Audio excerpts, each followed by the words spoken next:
Liz. Good to see you. Yeah, it's really great to be here. Whoa. Everything okay?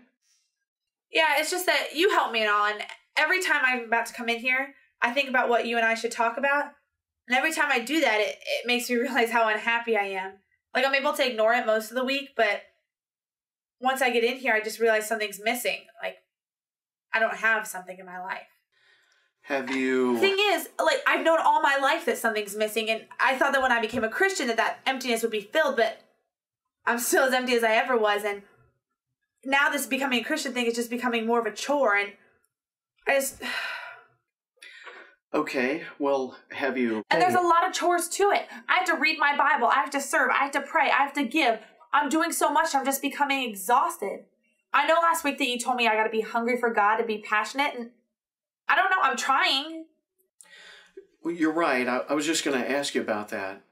Last week we did talk about you being more passionate for Him, more hungry for Him, and not being focused on everything that you're doing for Him.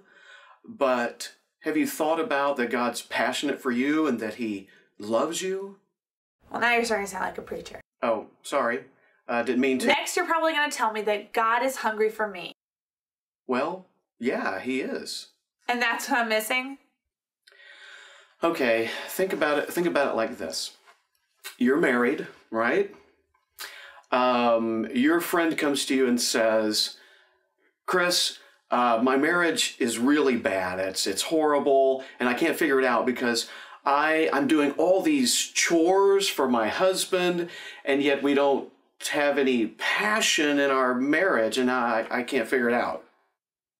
So my relationship with God is like a marriage? Yeah, it really is.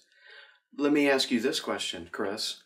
When do you feel the most passion, the most intimacy? When do you feel the most close to your husband? Is it when you're doing chores for him? No. It's when we're dancing.